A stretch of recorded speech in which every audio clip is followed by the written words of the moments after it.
부부가 똑같으면은 잘 못 산대요. 그죠? 달라야 된다고 하는데, 다행히 우리 사모님하고 저는 굉장히 성향이 달라요. 저는 좀, 크게 어떤 사건이든지 뭐를 보든지 좀 전반적인 큰 줄기를 보는 그런 성격이에요, 원래. 근데 우리 사모님은 이 부분의 것을 세밀하게 그거에 신경을 많이 쓰는 그런 성격이에요. 그러니까 둘이 합쳐지니까 시너지 효과가 잘 나겠죠. 전반적으로 보고 자세하게도 보고 디테일도 보고.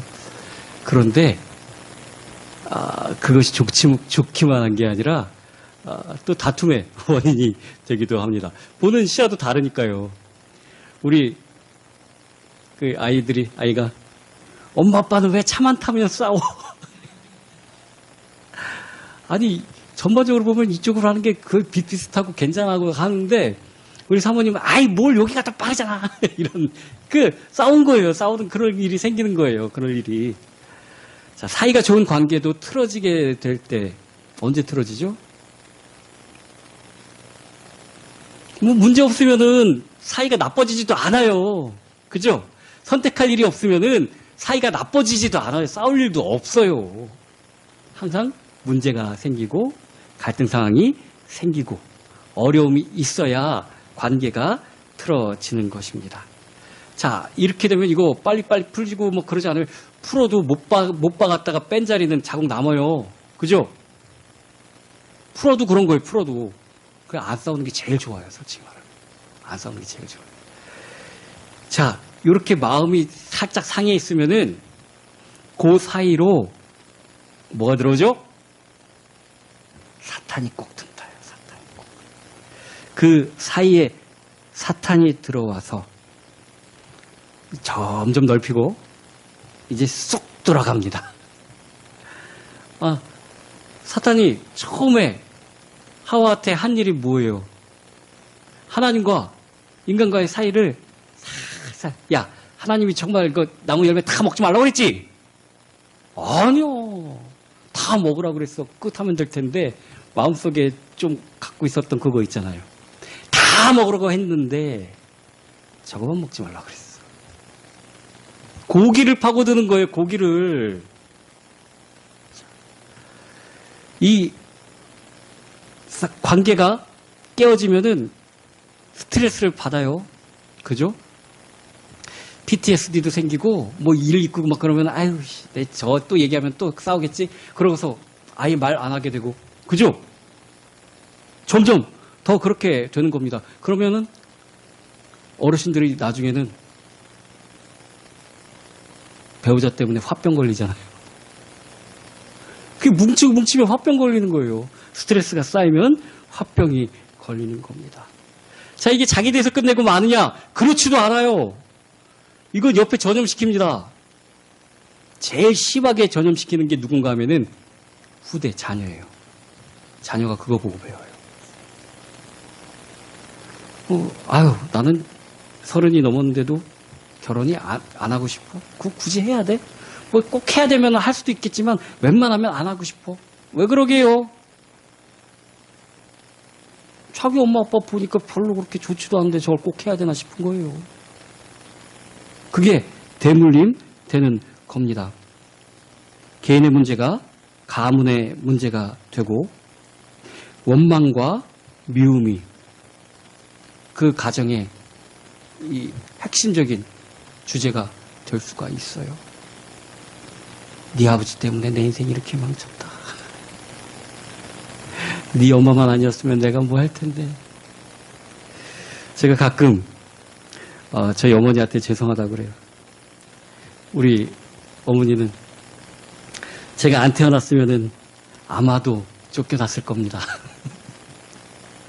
그럼 훨씬 더 나은 삶을 살지 않았을까? 저는 그렇게 생각을 합니다. 그렇게 고생하시고 좀 괜찮아지실 무렵에는 또 아버지가 쓰러지셔가지고 병수한 바를 거의 20년을 드셔서 내가 안 태어났으면은 차라리 우리 어머님은 더 낫지 않았을까. 자, 그런데 세상에 이 관계가 틀어지는 데서 오는 원망, 누구 때문에 그렇? 솔직히 뭘 누구 때문이에요? 지 때문이시다. 그죠? 아, 요번에 시험을 망쳤어. 막 그러면서 지가 공부 안 해서 망친 생각은 안 하고, 아, 앞에 이렇게 보일 수 있었는데 걔가 탁 이렇게 막고 있었고 내가 하나도 못 봐서 내가 망쳤어. 이게 제대로 된 원망일까요? 아니잖아요. 지를 원망해야지. 뭘 누구를 원망합니까? 도대체. 우리가 미움과 원망을 남의 탓으로 시작을 하는 거, 이거 정말 문제가 있다는 얘기입니다. 이 문제는 다른 거 아니에요. 정말 우리가 하나님 만나면 다 해결됩니다. 우리가 하나님의 사랑을 깨달으면은 다 해결되는 문제입니다. 갓난아이를 엄마 아빠가 어떻게 잠깐 그런 사이에 아기를 데려갔어요. 누가? 자, 근데 아기가 이뻐갖고 데려갔는데 뭐 어떻게 하지를 못해요. 그래서 그냥 버렸어요. 근데 이게 쌌어요. 기저귀도 갈아야 돼요. 얘 배가 고파요. 막 울어요. 그리고 바깥이 밤 되니까 또 추워졌어요. 걔한테 제일 중요한 게 뭘까요? 기저귀 지금 갈아주는 게 제일 큰 문제일까요? 젖병 물리는 게 제일 큰 문제일까요? 이불 갖다 덮어주는 게 제일 큰 문제일까요? 다시 부모 만나면 돼요. 다시 엄마 만나면 돼요. 우리가 자꾸 지엽적인 문제, 정말 당장 눈앞에 막 그게 문제인 줄 알고 그거 갖고 울고불고 막 그런답니다. 그게 정말 중요한 문제 아니에요. 하나님의 사랑을 만나면은 다 해결이 되는 겁니다. 문제는 내 기분에 따라 달라질 수 있어요. 똑같은 농담을 날마다 해도 어떤 날은 그게 못 받아들여져 갖고 치고받고 싸울 수도 있어요. 그죠? 그 나한테 닥치는 이 작용과 반작용 그 문제가 아니라 그 내 상태의 문제라는 거라니까요. 어떤 반응이 나한테 주어지면 무조건적인 반사를 한다. 이거 아니에요. 사람의 문제는 다. 내가 하나님의 사랑을 누리고 있는가. 이게 가장 큰 문제라는 겁니다. 우리가 살아가면서 절대 놓치지 말아야 될 것도 있어요. 요새는 다른 건 다 잊어버려도 핸드폰 잊어버리면 큰일 나잖아요. 우리가 살아가면서 정말 다른 건 놓쳐도 요거 놓치지 말아야 될 거 있어요. 그게 뭐냐면은 복음입니다. 복음 놓치면 다 놓친 거예요. 정말 몇 번을 얘기해도 가장 중요한 우리 신앙의 가치는 복음입니다. 왜냐면은 이 복음은 하나님이 나를 사랑하신다는 증거이기 때문에 그래요. 복음의 골자, 핵심은 하나님이 우리를 사랑해서 우리 죄를 담당하기 위해서 예수 그리스도를 보내주셔서 우리를 구원하신 것입니다. 그게 복음이에요. 그 사랑의 핵심을 우리가 놓쳐서는 안 됩니다. 복음을 놓치고 산다는 얘기는 마침 막 잘 살았어요. 몇십 년 동안 잘 살았어요. 애들 만들고 잘 살았어요. 근데 갑자기 여보 내가 당신한테 할 말이 있는데 나는 당신을 처음 만나서 지금까지 한 번도 사랑한 적이 없어. 뭐 어쩔까요 이거? 우리가 복음을 놓치면은 이런 생활한 거예요. 도대체 왜 살았나 싶은 삶을 산 거예요. 복음을 놓치면은 핵심을 놓친 거라는 겁니다. 예수님은 우리를 위해서 이 땅에 오셨어요. 이 땅에 오신 이유가 우리를 위해서 우리를 사랑해서 오신 거예요. 이 땅에 모든 사역을 하신 그 이유가 우리를 사랑하신 하나님의 사랑을 나타내 보여주신 것입니다. 그래서 이제는 우리가 더 이상 힘들고 어렵고 문제 가운데 있는 그런 삶이 아니라 흑암과 혼돈 가운데 있는 삶이 아니라 빛 가운데로 나아가게 만들어 주신 것입니다. 요한복음 5장 24절 보면 내 말을 듣고 또 나를 보내신 이를 믿는 자는 영생을 얻었고 심판에 이르지 아니하나니 사망에서 생명으로 옮겨졌느니라. 아멘. 이제 더 옛날 거 볼 필요가 뭐 있나요, 진짜. 그죠? 제가 어렸을 때 본 외국 영화 중에, 이거 얘기하면 안 되는구나. 19금이었었는데, 제가 어렸을 때 봤고. 그로잉업이라는 그런 영화가 있어요. 이 미국의 청소년들한테 일어났던 일인데, 그 남자애들 10대 때는 어떻게 해서든지 한번 그냥 사귀고 해보려고 그냥 정신없잖아요. 그런 애들의 얘기인데, 그 중에서도 이제 주인공은 학교에서 한 여자애를 되게 짝사랑하고 있었어요. 근데 그 여자애는 그 학교의 운동선수, 진짜 일진 킹카라고 하는 그 남자를 또 좋아하고 사귀었던 것 같아요. 근데 하루는 되게 얘가 힘들어하고 그래서 왔더니, 그 킹카였던 남자애가 이 여자애를 임신시키고, 나몰라라 하고 버린 모양이에요. 이 주인공이 돈도 다 이제 자기 모으는 거 해갖고, 어떻게 이제, 수술도 시키고, 되게 잘 돌봐주고, 다 낳고 회복되고, 근데 이제 어디 파티 같은 데 나갔는데, 원래, 그 남자애, 킹카였던 남자애가 또 다시 말 걸으니까, 거기 또 다 반해갖고 또, 그런 장면이었어요. 이게 우리나라에서도, 색즉시공인가 하는 그런 영화에 아마 모티브가 됐었던 그런 영화일 겁니다. 그런 거예요. 은혜는 하나님께 받아놓고 좀 좋아지면 세상 좋다고 따라가는 거예요. 또 정말 힘들고 어려울 때 두 부부가 열심히 미래를 바라보고 정말 잠도 못 자고 그래가면서 열심히 살아서 돈 좀 벌고 그러니까 그 번 거를 둘이 같이 누려야 되는데 바람이 나요. 이런 일 많잖아요. 그죠? 우리가 그런 거예요. 어렵고 힘들 때는 하나님 찾고 하나님 부르짖고 하나님 주신 은혜 갖고 딴 거 하라고 나가고 하나님 모른 척하고 이런 일이 세상에 어디 있습니까? 은혜는 하나님한테 받고 받은 은혜를 세상 나가서 쓰고 싶어서 정말 우리가 이 복음을 놓쳐서는 안 됩니다. 우리가 생명으로 옮겨진 것은 하나님의 은혜이시고 그리스도의 십자가 사역 때문입니다. 내 스스로 구원받지도 못합니다. 그러면서 조금 나아지면은 세상을 그렇게 바라보고 힐끗힐끗하고 좋은 게 좋은 거라고. 좋은 게 뭘 좋은 거예요. 정말 복음의 의미를 절대 우리는 놓쳐서는 안 됩니다. 우리가 그리스도 안에 있으면 심판까지 다 면제를 받았어요. 우리 죄인이 아니에요. 의인이라고 선언하심을 받았습니다. 왜냐하면 그리스도의 피가 나를 증거하기 때문에.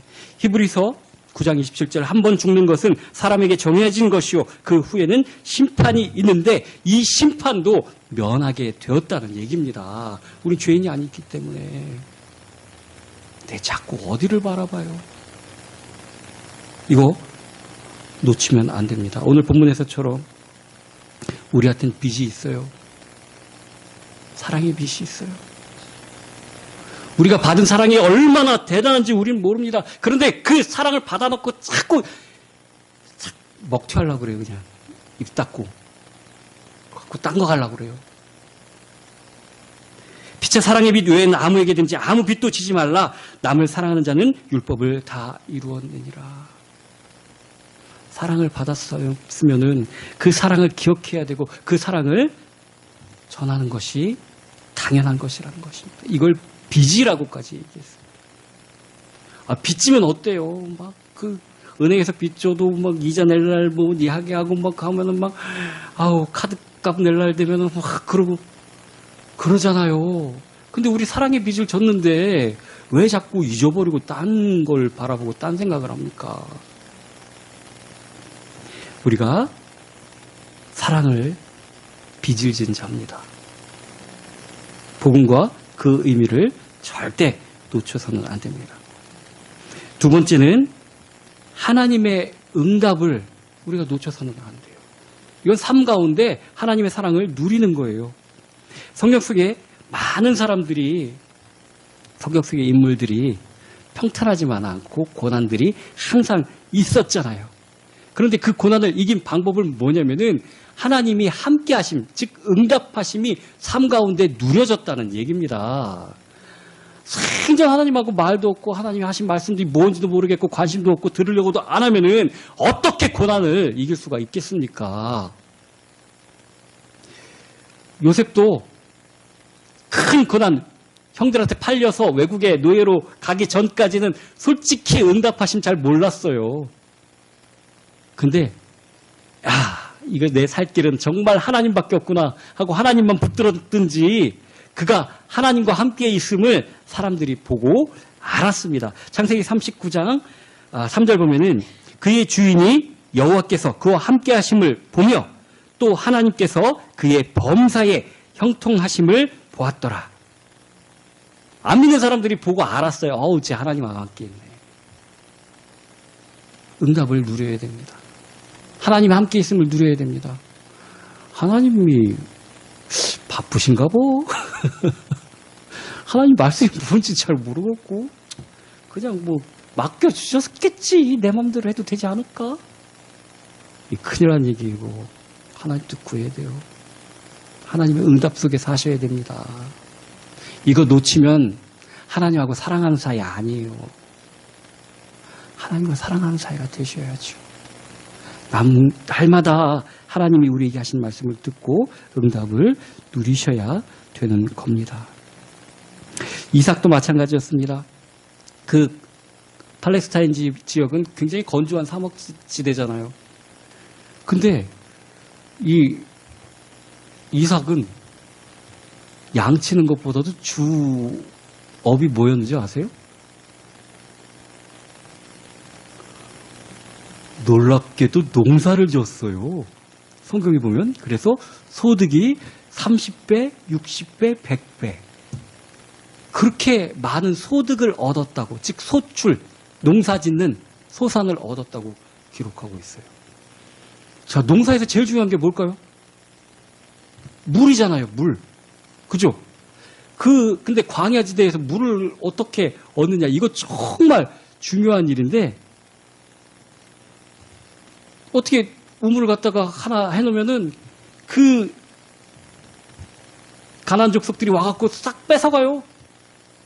막 힘으로 지네가 종족이 많으니까 와갖고 뺏고 막 그래 또 딴 데 가갖고 또 파서 하면은 이제는 이제 꼴보기 싫다고 돌로다가 메워버리고 그 귀한 우물을. 근데 요셉은 그게 걱정거리가 아니었어요. 그죠? 창세기 26장 보면은 아비멜렉하고 나중에 이제 협정까지 맺는 여기서 아비멜렉이 참 많이 나오죠.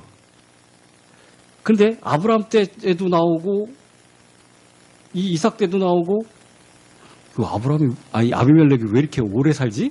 이런 생각 혹시 안 드셨어요? 아비멜렉은 나의 아버지는 왕이다 하는 뜻인데 왕의 호칭이에요, 호칭. 창세기 보면은 이집트 왕을 바로라고 그러잖아요. 바로도 막 굉장히 많이 나오잖아요. 이게 한글로 번역할 때 바로고 원래 우리들 잘 아는 파라오예요. 파라오. 왕의 호칭이에요. 우리도 신라시대 때 임금, 이사금 뭐 그런 호칭이 있었고 단군도 호칭이라고 그러잖아요.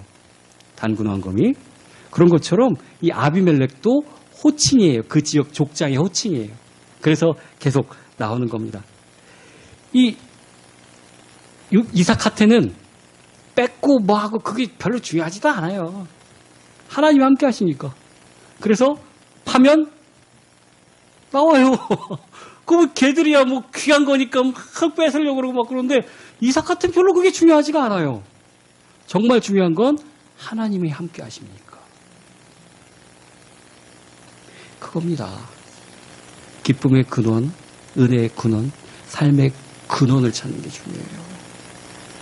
자꾸 우리 현상적인 것에 그것이 전부인 줄 알고 수단과 방법을 가리지 않고 목적과 수단이 자꾸 혼동이 돼서 그런 일들을 벌이는 겁니다. 물질과 사회적 평판이 내 소원이 되면 안 됩니다. 물질을 그렇게 하기는 오히려 쉬워요. 근데 사회적 평판이나 나를 사는 사람들이 어떻게 봐주나 이거에 대해서 못 놓는 사람들 정말 많아요. 그게 뭐가 중요합니까? 그게 뭐가 중요합니까? 노예이든 뭐든 상관없어요. 하나님이 그와 함께 있으면은 그게 최고입니다. 그것을 바라봐야 된다는 얘기입니다. 우리는 또 세 번째 놓치지 말아야 될 것이 받은 사랑을 전달하는 것을 놓치지 말아야 됩니다. 이 비유 많이 드렸어요, 제가. 화장품 좋으면 다 와서 자랑하잖아요. 이거 한번 써봐. 약 먹어서 좋은 것도 이거 한번 잡숴봐 하면서 자랑 많이 하잖아요. 근데 우리 예수님을 왜 이렇게 자랑을 안 합니까, 도대체가? 우리가 사랑을 받았으면 자랑하는 게 당연한 거예요. 당연한 거. 이건 정말 당연한 거예요. 이번에도 이제 우리 처가의 새 사위들이 다 모였는데 우리 사모님이 좀 뿌듯할 거예요. 남편이 제일 잘생겨서가 아니라 저 남편 좋은 것도 자랑할 줄만 하잖아요. 그죠? 그때도 뿌듯하잖아요. 네. 아니 근데 왜 예수님을 그렇게 자랑을 안 하셔요? 어떤 애나도 부끄러우신 건 아니겠죠, 설마. 우리는 우리가 받은 사랑을 전달해야 되는 것입니다. 그래야 인간적인 사랑은 덜 받았나 더 받았나 때문에 시기도 생기고, 솔직히 내 신랑 막 자랑하고 내 자식들 자랑해봐요. 어이구 야 좋겠다 하고 좋아하지나 다 아이고 뭐 시기 보니까 다 시기하고 질투하고 그것 때문에 분쟁 생겨요. 나 좋다고 자랑해봤자 아이 뭐 그렇게 좋다 뭐 좋지도 않 다 이래요. 내가 자랑한다고 그거 좋게 받아들여주는 사람은 없어요. 세상에 사랑이 다 그래요. 나한테나 좋지. 그런데 하나님 사랑은 그렇지 않아요. 우리가 정말 자랑하고 정말 전달해야 될 것은 하나님의 사랑밖에 없어요. 내가 사는 것도 하나님의 사랑으로 살았듯이 우리가 전할 것도 하나님의 사랑밖에 없습니다. 요셉이 아버지의 사랑만 갖고 있었다면 형들을 용서하지 못했을 거예요. 이것들이 아빠 없는 틈을 타갖고 나를 갖다 했어? 내가 총리가 됐는데 니들을 가만히 놔둘 것 같아? 형들이 딱 그렇게 생각하고 있었어요. 그래서 아버지가 죽자마자 야 이제 우리 요셉한테 죽을 수도 있겠구나 그런 생각을 가졌어요. 그런데 요셉은 하나님의 사랑을 깨달은 사람이에요. 그게 뭐라고 그럽니까? 형들이 나를 팔았다고 해서 마음에 그렇게 두려워하거나 떨지 마세요. 형들이 나를 판 것이 아니라 우리 가족을 구원하려고 하나님이 나를 먼저 보내셨습니다. 하나님의 사랑을 깨달았기 때문에 그런 거예요. 아빠가 자기한테 해준 사랑만 기억했다면은 아주 분함만 남아있을 수 있겠죠. 하나님의 사랑을 깨달았기 때문에 그렇습니다. 초대교회도 마찬가지입니다. 교회 전체가 로마로부터 얼마나 큰 핍박을 당했는지 모릅니다.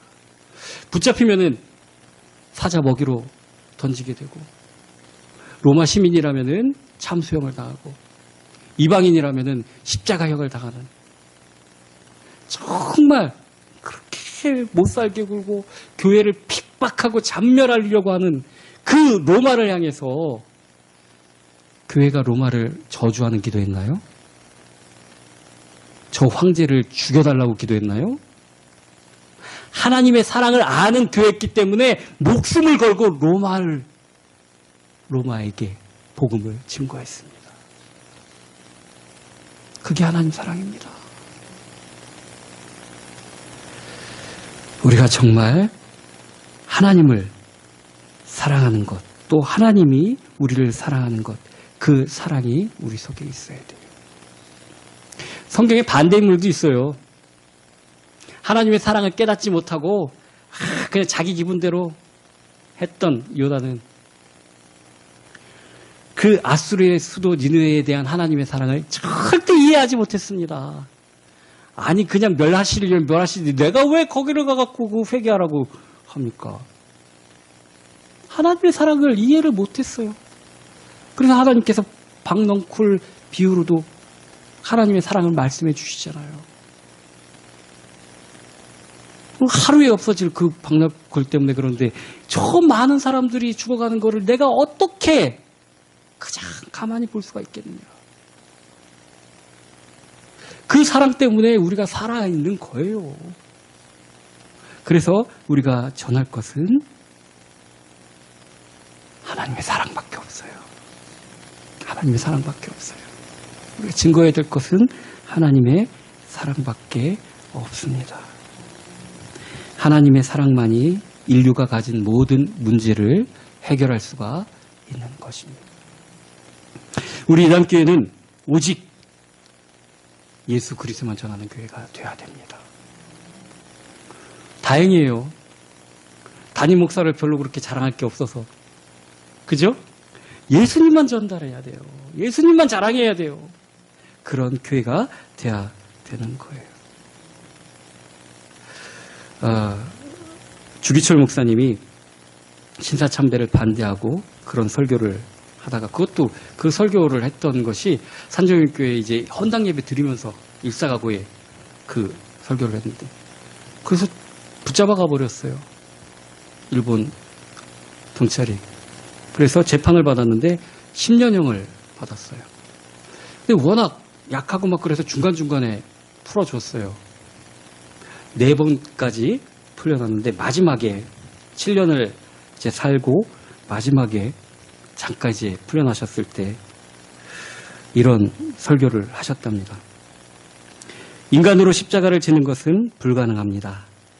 그러나 십자가를 지겠다는 생각만 하면 내가 십자가를 지는 것이 아니라 십자가가 나를 지고 갑니다. 그러면 골고다까지 이룰 수가 있습니다. 근데 이 설교 내용보다 그 아드님이 주광조 장로님이 그러고 나서 이제 경찰들이 들이닥쳤대요. 또 이 아들이 본 그 내용이 너무 정말 마음이 아팠습니다. 경찰들이 들이닥치니까 이 주기철 목사님이 텐마루에 있는 기둥을 꽉 붙잡고 벌벌 떨면서 난 가기 싫어. 난 안 잡혀가고 싶어. 난 가기 싫어. 계속 그러더랍니다. 설교는 그렇게 했는데 내가 십자가를 지는 것이 아니라 십자가가 나를 지고 갑니다. 이렇게 했는데 막상 헌병들이 들이닥치니까 너무 무서운 거예요. 그 기둥을 붙잡고서 안 놓겠다고 그렇게 벌벌 떠는데 사모님이 와서 목사님은 개인이 아니잖아요. 지금 성도님들도 밖에서 기다리고 계시잖아요. 그리고 손 붙잡고 같이 그렇게 우시더랍니다. 엄마 아빠가. 그 아들이 본 간증 얘기예요. 결국은 나가셔서 붙잡혀 가셨어요. 그리고 거기서 이제 마지막에서 몇 개월 못 사시고 고문 후유증으로 돌아가셨어요. 그때 나이가 48살이셨어요. 솔직히 인간은 십자가 지고 못 갑니다. 두려운 게 당연한 거예요. 그러나 하나님을 바라보면은 하나님이 할 수 있게 하십니다. 하나님의 사랑이 나를 이끌어 가십니다. 왜 율법의 완성이 사랑이냐면은 그 율법의 내용들을 나는 할 수 없지만 하나님의 사랑이 그것을 할 수 있게 해주시기 때문에 그렇습니다. 세상 바라보면 힘 빠질 수밖에 없어요. 좋다. 좋긴 뭘 좋아요. 하나도 좋을 거 없어요. 세상의 것은 다 거기서 거기에요. 그게 아직도 좋게 보이는 거는 하나님의 사랑을 정말 진하게 못 누린 거나 마찬가지예요. 하나님의 사랑이 우리를 살게 합니다. 그리고 그 사랑을 전할 자로 우리를 부르신 것입니다. 주님을 믿고 나가는 저와 여러분이 되기를 예수 그리스도의 이름으로 축원합니다.